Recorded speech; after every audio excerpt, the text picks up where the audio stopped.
Hi KEAM 2026 important ആയിട്ടുള്ള ഒരു update ഉണ്ട്. നിങ്ങൾക്ക് മാർക്ക് ഡാറ്റ ഇപ്പോൾ ഓൺലൈനായിട്ട് സബ്മിറ്റ് ചെയ്യാം കേട്ടോ. സ്റ്റാർട്ട് ചെയ്തിട്ടുണ്ട്.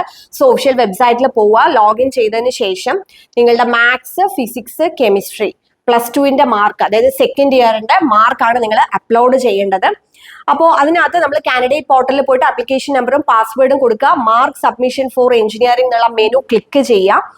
ഇത് നിങ്ങൾക്ക് മാർക്ക് ഡാറ്റ കൊടുക്കാനുള്ള ലാസ്റ്റ് ഡേറ്റ് എന്ന് പറയുന്നത് ജൂൺ 7th വരെയാണ്. അപ്പോൾ ഒരാളും മിസ്സാക്കരുത്.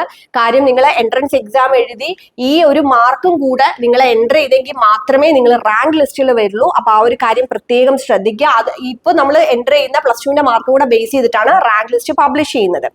അപ്പോൾ നിങ്ങൾ ഈ ഒരു പോർട്ടലിൽ കയറിയതിന് ശേഷം അവിടെ നിങ്ങളുടെ ബോർഡും അതേപോലെ ഇയർ ഓഫ് പാസിംഗും രജിസ്റ്റർ നമ്പറും ഒക്കെ കൊടുത്തു കഴിഞ്ഞാൽ ഓൾറെഡി നിങ്ങളുടെ മാർക്ക് അവിടെ ഡിസ്പ്ലേ ചെയ്തിട്ടുണ്ടാവും.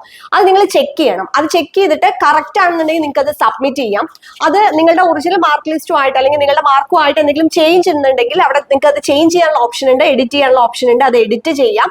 ഇനി ചിലരുടെ മാർക്ക് അതിൽ ഡിസ്പ്ലേ വന്നിട്ടില്ല എന്നുണ്ടെങ്കിൽ നിങ്ങൾക്ക് അത് എൻ്റർ ചെയ്യാനുള്ള ഓപ്ഷനും ഉണ്ട്. അപ്പൊ അതെങ്ങനെയാണെങ്കിൽ അത് എൻ്റർ ചെയ്തിട്ട് അല്ലെങ്കിൽ ചേഞ്ച് ചെയ്തിട്ട് നിങ്ങളത് സബ്മിറ്റ് മാർക്ക് ഡാറ്റ കൊടുക്കാം. അങ്ങനെ നിങ്ങളായിട്ടാണ് മാർക്ക് എൻ്റർ ചെയ്യുന്നതെന്നുണ്ടെങ്കിൽ നിർബന്ധമായിട്ടും നിങ്ങളുടെ +2ന്റെ മാർക്ക് ഷീറ്റിന്റെ PDF ഫോർമാറ്റിൽ അതിൽ അപ്ലോഡ് ചെയ്യുകയും കൂടെ വേണം. അങ്ങനെ അപ്ലോഡ് ചെയ്തെങ്കിൽ മാത്രമേ അത് കൺസിഡർ ചെയ്യുള്ളൂ. അപ്പൊ അത് ക്ലിയർ ആയി എന്ന് വിചാരിക്കുന്നു. അതിനുശേഷം നിങ്ങൾ സബ്മിറ്റ് ചെയ്തതിന് ശേഷം മാർക്ക് സബ്മിഷൻ കൺഫർമേഷൻ റിപ്പോർട്ട് നിങ്ങൾ അതിനകത്ത് നിന്ന് എടുക്കണം. അത് നിങ്ങൾക്ക് സോഫ്റ്റ് കോപ്പി അല്ലെങ്കിൽ ഹാർഡ് കോപ്പി നിങ്ങളുടെ കയ്യിൽ വെക്കണം, ഫ്യൂച്ചർ റെഫറൻസിന് വേണ്ടിയിട്ടാണ്.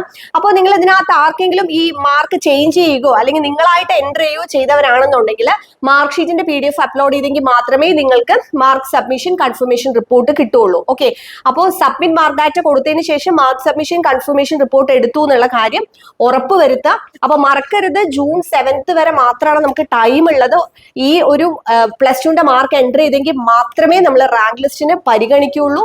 അപ്പൊ അതുകൊണ്ട് എത്രയും പെട്ടെന്ന് തന്നെ ഒഫീഷ്യൽ വെബ്സൈറ്റിൽ കയറിയിട്ട് +2ന്റെ മാർക്ക് എൻ്റർ ചെയ്യാം.